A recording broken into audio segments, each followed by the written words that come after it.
Good morning, children. Last class we had seen the significance of reproduction. In significance of reproduction, we had clearly seen that even if the reproduction is not a life supporting process, that means that if an organism is not able to reproduce, but still it is able to survive.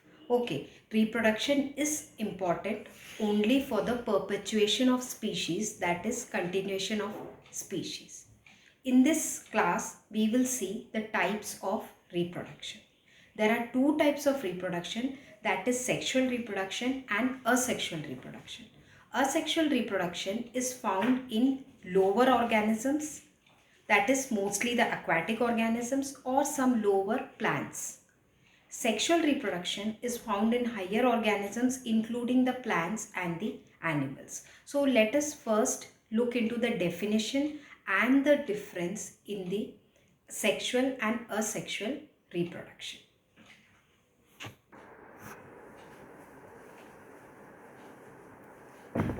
Now let's see the difference between the sexual and asexual methods of reproduction.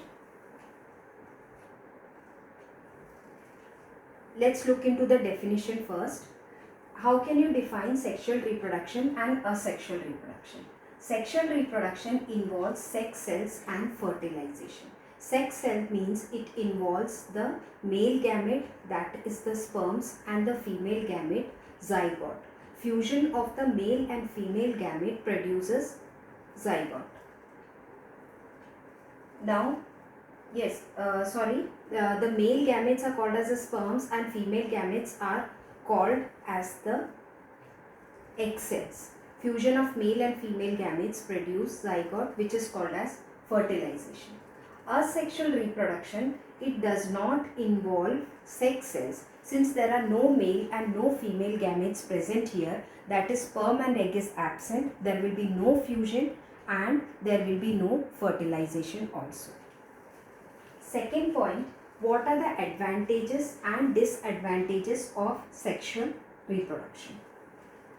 Advantages: in sexual reproductions, the offsprings are not genetically identical to one another. Genetically identical to one another means that there can be variations when the copying of the DNA takes place. So it is not compulsory how your father looks exactly same you will be looking. There will be some variations because you are carrying the genes from your mother also. So both the characteristics from the parents are exhibited in sexual reproduction. Whereas in case of asexual reproduction, exact copy of the parent is created. That is how the parent look exactly the same copy the offspring will be having. There is no variation, there is variation in the offspring because from two different parents the genetic material is being carried.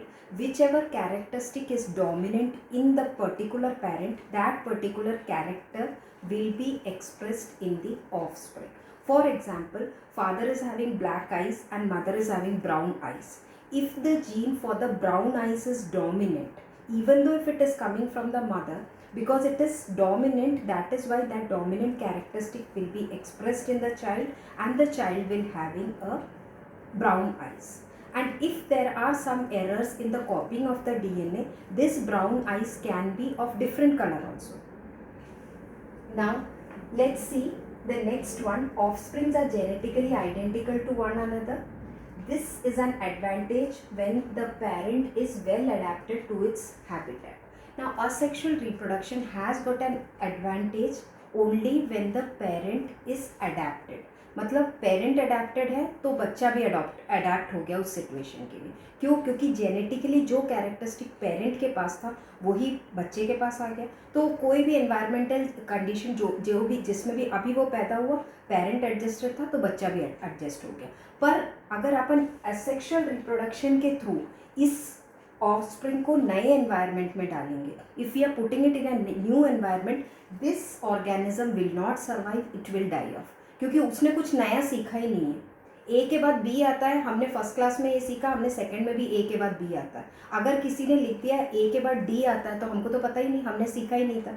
वो सी और B कहाँ चला गया, हमको किसी ने सिखाया नहीं कि इसके बीच में दो अल्फ़ाबेट्स और हैं. So that same things are going to happen here. Now this means that they are able to adapt to the surroundings and evolve.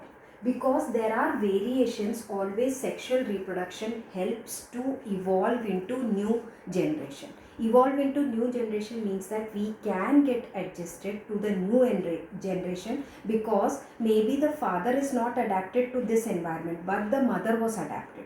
So that characteristic has come in the child will show that variation. Okay, but in asexual reproduction, you will see these type of variations will not be present.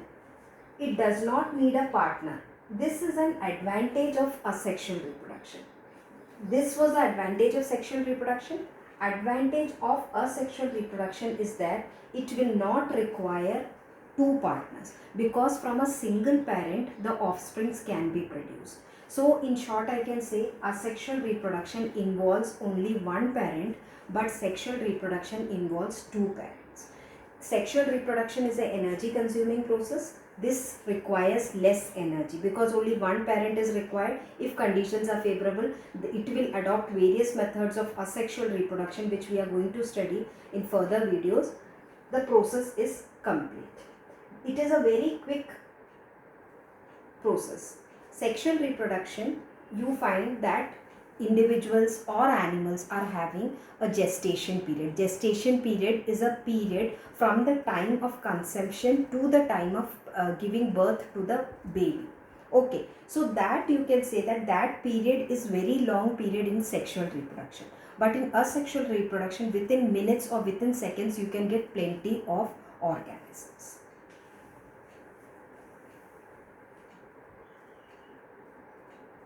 So now let's, as we had seen, two types of reproduction are there, that is asexual and sexual reproduction. The definition is again highlighted here. Just see the sexual reproduction, it requires two individuals. Asexual reproduction, only one individual is required. Okay, now these are the types of asexual reproduction which we are going to study. That is fission, budding, regeneration, fragmentation, spore formation and vegetative propagation. The corresponding diagrams have been given here. That is, this is showing binary fission, this is showing multiple fission, budding, regeneration, vegetative propagation, spore formation and fragmentation. So in the coming video, let's see the details.